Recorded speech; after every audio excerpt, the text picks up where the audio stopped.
Hey, I'm Weekend Gabe, and you're checking out Weekend at Gabe's, and thanks for checking out this latest episode. While you're here, also follow us on these social medias at Weekend Gabe, at Weekend at Gabe's, and also at The Real Sam Crane. Thanks for checking us out.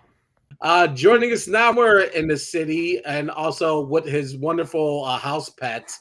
It is a pleasure to introduce LeSage Williams joining us here on Weekend at Gabe's to talk about his latest episodes and also his new single Drive, or his latest single Drive that dropped later in the spring. How are you, sir? I am doing well. How are you guys? Doing Good, good. good. Doing good. I understand that you're a huge Star Trek, space, sci-fi, so I wonder how you feel about Spock hanging out with us tonight. Oh, I see. I'm cool with that. I'm cool with that. He never misses an episode. He's very punctual. He's Yeah, he's it also is. dressed for winter. You call yourself the black and brown alien. Explain that for everyone. We kind of hinted at it a little bit because of all your attraction to sci-fi and the outer worldly things. But what else is behind that? I don't know. Just growing up as a weird kid, I always felt alienated, and I have weird disdain toward the human race sometimes. So I like to separate myself from what's considered normal, and in terms making it normal for me to be weird. Well, that's how I see it. Word. I got a quick unrelated question. Are you gonna watch this Demi Lovato Alien show? Is that something that's on your docket? That wasn't even on my radar. It wasn't on your radar?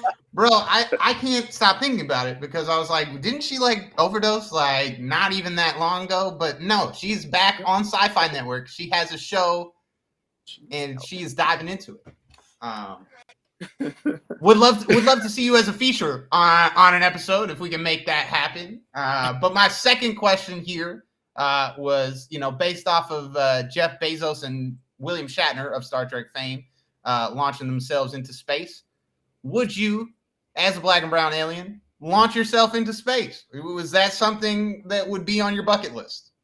If I'm going out in space, I'm staying out there. That's how you feel? You're not returning. Yeah, any means of escape, I'll take it. Word. I think I would totally want to do it, but I don't know if I would want to stay out there long.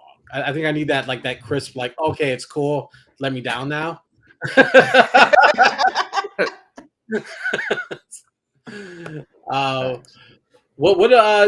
understand you grew up on the west side, is that right? No, I grew up on the south side. I currently live on. Oh, so you're on the west side now. Mm-hmm. So that explains why you got records titled Beverly. Is that where you're from, out in Beverly? No, I was born in Bronzeville. Bronzeville, there you go. Yeah. So what I know, that's like a very historic part of the city that has a rich history of Black music. Well, what about that area that kind of helped shape the artist that you are?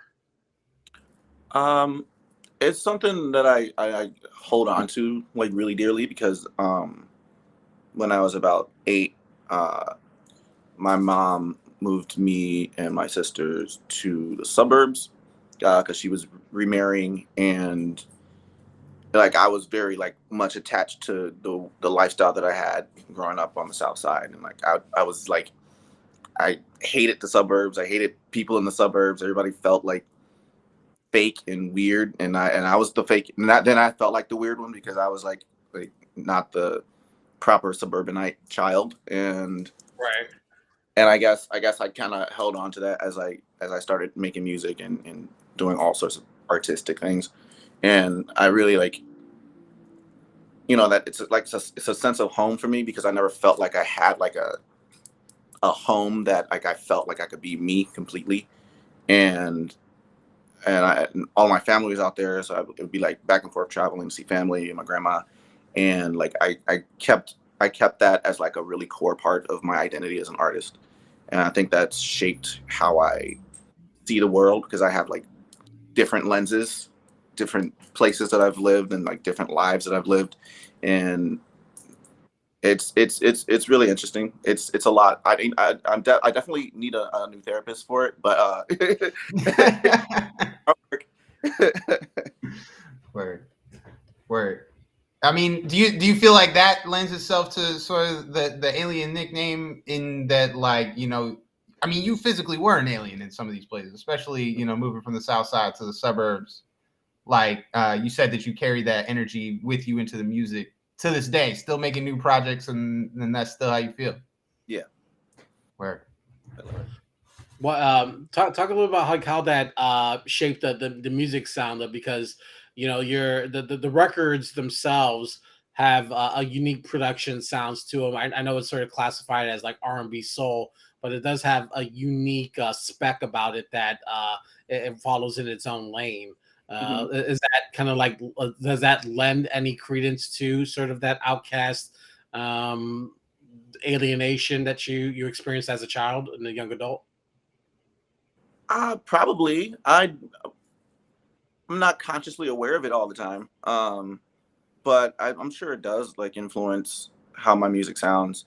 And I don't really like try to sound different. I just have things spinning around in my head, and I try to like compartmentalize them into sounds. And Yeah. a lot of my music is self-produced, so like that's just how my brain sounds and how I want things to sound. And dog, he very much agrees with that. I mean, you're okay. You're okay. Yeah, I think this is our first cat on the show. Yeah, actually, this is our first furry guest on the show. This is Alfredo Pasta. That's what's up. Oh. My roommate's coming home. Hey. Okay. You're okay. Hey. What's up? What's up? I'm on an interview call.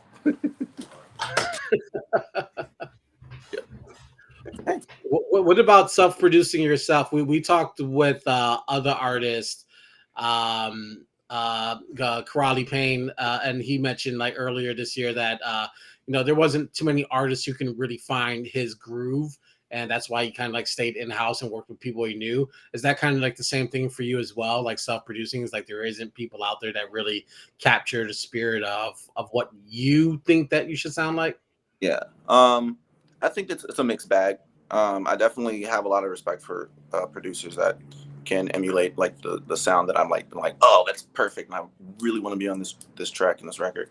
I have a lot of producer friends who do that. Like I've worked with really good Chicago artists and producers, and for the longest time I was working on other people's productions.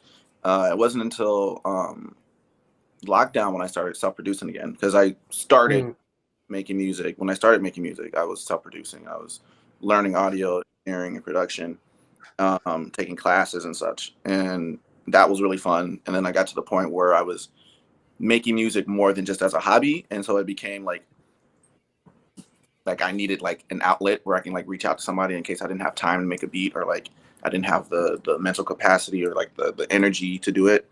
So yeah, that's when I like started networking and meeting new people, and they wanted me on their tracks. I got on their tracks, and like, traction happened. And then, you know, like I was feeling a little stagnant about it, because I was like, yeah, this beat's really cool. Like the more I listen to it, but I'm like, there's still something off about it that just isn't 100% me. And so like when the lockdown happened, I took all my money and I just like started like buying software and like turning my closet into a little studio space. And that's when I just like completely was like, I'm going to self-produce for like as long as I can right now. And I made a whole EP. My episodes EP was all self-produced.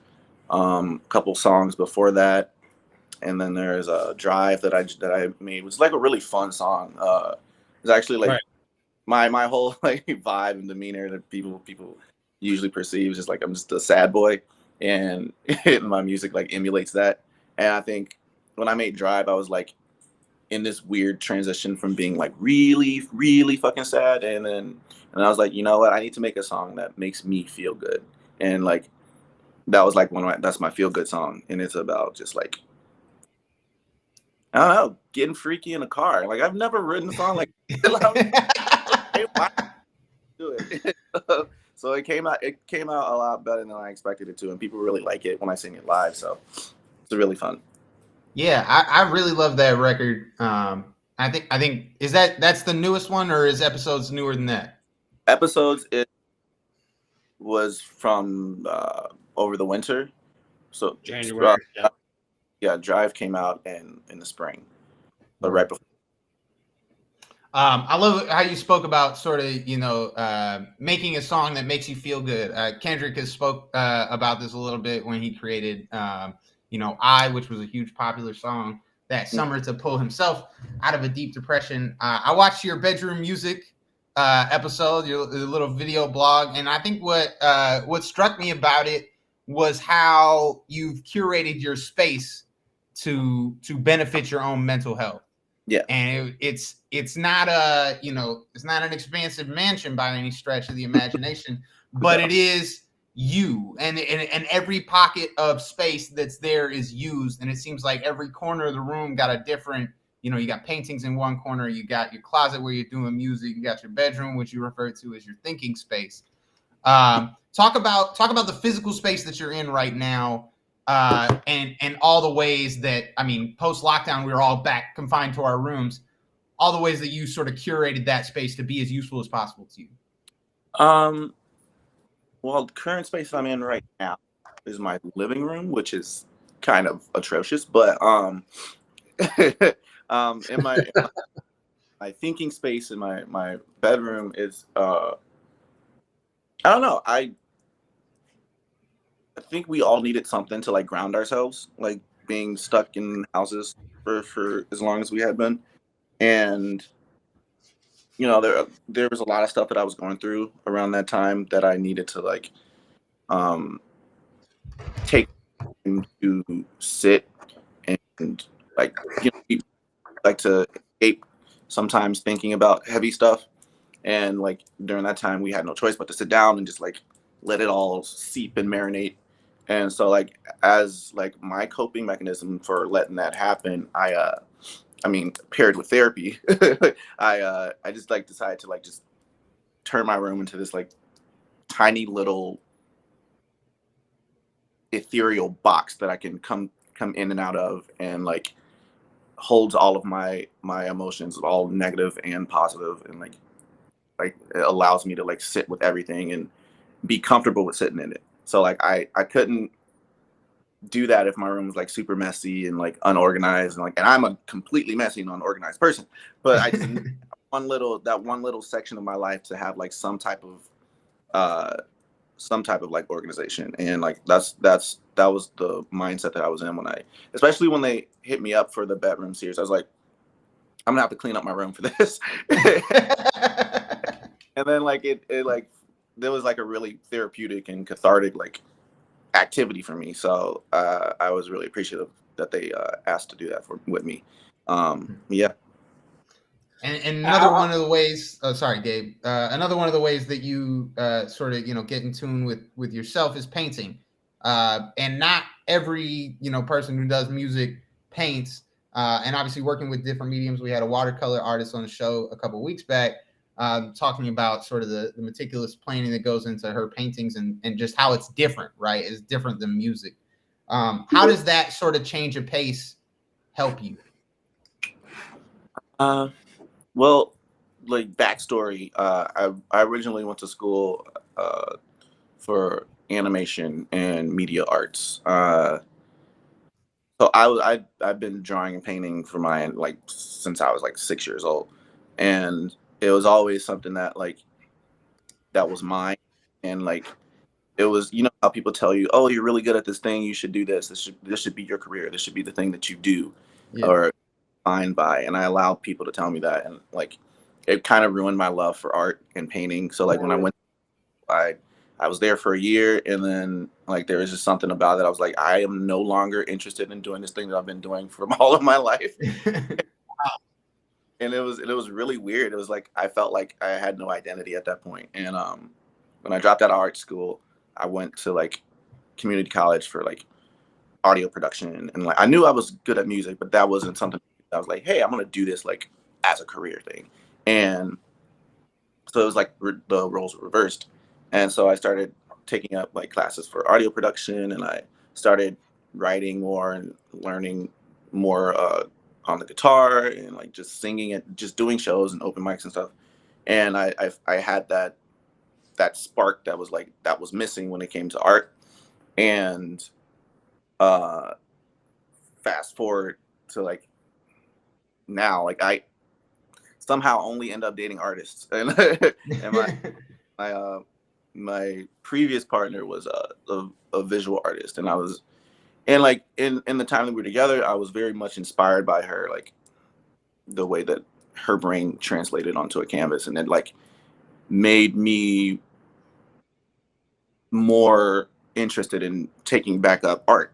And I started again, and I was like, wow, that's really cool. So, like relationships can be very temporary, but they can be very meaningful. And I thought that was a meaningful relationship, especially learning about myself and learning about like how I exist as a person. And I think that like when the winter hit and I started painting more, I was able to like express different kinds of emotions than I would be expressing in songs. And I thought that was a really cool outlet because I'm blessed enough to be able to do both of those things. And I'm trying to get back into it. I've been really busy lately, but yeah, I just bought a bunch of paint and some canvases, and I'm just trying to get back into like just sitting down and just like putting a bunch of crap on a canvas and see how it turns out. Where I love that, man. Two quick questions. One, how do you, when you're writing songs, is there a form of, is there a comparative artistry to painting? Like, can you correlate the two to like storytelling and also drawing your feelings or what you're expressing on the canvas? Hmm. Yeah, there's a correlation. I think it's I paint more of what I can't talk about. I think that's how I see it. Um, Mm. like things that and it's not like I'm uncomfortable talking about them. It's just like maybe in my current mental state, I'm unable to formulate the response or formulate the words and the things that I want to express. So like painting definitely helps fill that gap. Um, yeah, I think I never know exactly what my paintings are or what a painting's going to be until like it's halfway finished or like 3/4 of the way finished, because I have this idea in my head. It's usually like um, I want to express these emotions that currently don't have words, and then I'll just go at it, and like I'll have images in my head. I'll put the images on the canvas and I'll just paint them and just tweak it however I want. And it's way different from making a song, because I have a clear cut idea of what I want to say in the song, and that's when I like it's visual. It's harder to like make music videos because I like, man, I can I think my next music video should be just me painting over a song. 'Cause it's like my brain like switches these different sides, and it's like visually I can do this and like express these things I don't have words for, and then I can express these things that I have words for perfectly, but I don't have the visual ideas of what I want a music video to look like. But yeah, I think it's fun to experiment with those two parallels. Right. Another follow up, real quick. What is it difficult to express joy or happiness in a record when your feelings are opposite? Because you kind of described that while going through Drive, like that was kind of your outlet or your portal to sort of expressing a high. But what sort of challenges does that have? Um, yeah, I definitely have a very small amount of happy songs. I don't know. One of my friends recently told me that I have this that I don't wear my heart on my sleeve. I like wear my heart on my back like a backpack. And I was like, oh, damn, am I that sad? That's my vibe, you know. I'm not like promoting sadness, or I'm not like saying, hey, this is like there's no hope for me because I'm sad. Like I'm generally content a lot of the time. You know, we are all like mental issues and stuff going on in the world, and I need the outlet for getting that stuff out so that it doesn't harm me.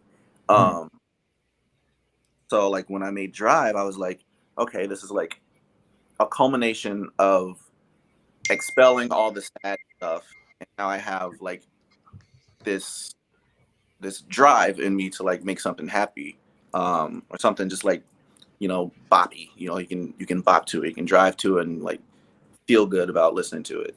But yeah, I need, maybe I should write some more happy songs. But yeah, I'll work on that.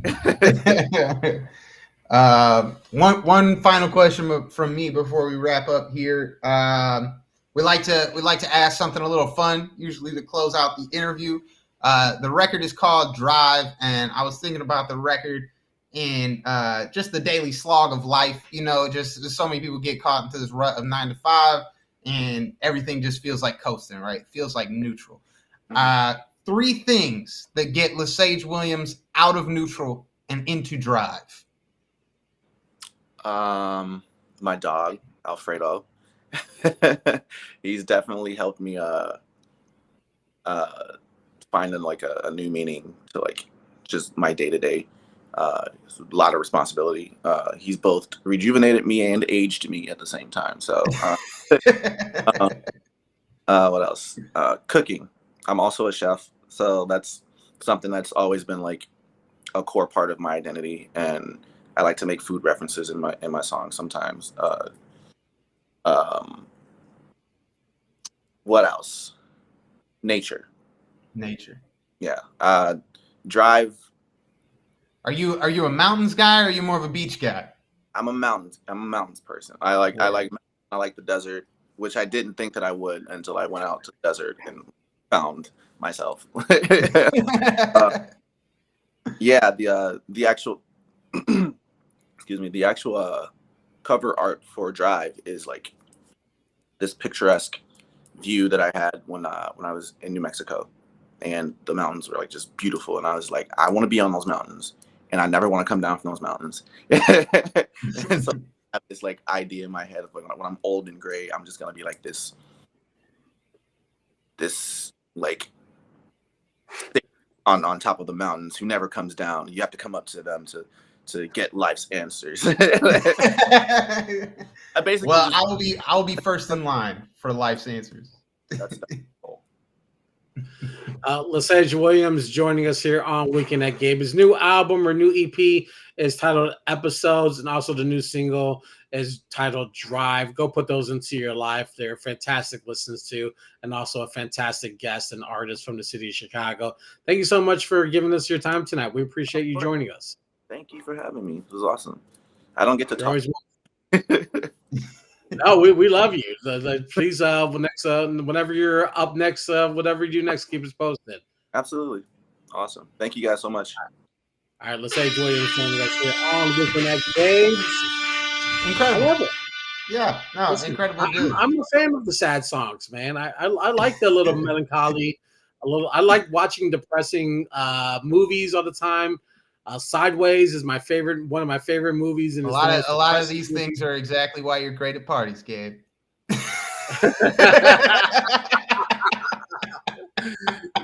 I am definitely that meme of that stick character standing in the back of the party you've seen, where like people are talking, like people don't know that I'm really good at stuff.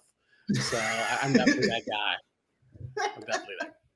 Hey, I'm Weekend Gabe. Thanks for checking out this latest episode of Weekend at Gabe's. Click on any of the links swirling around my head and also hit the subscribe button while you're here. Thanks for checking out us here on YouTube.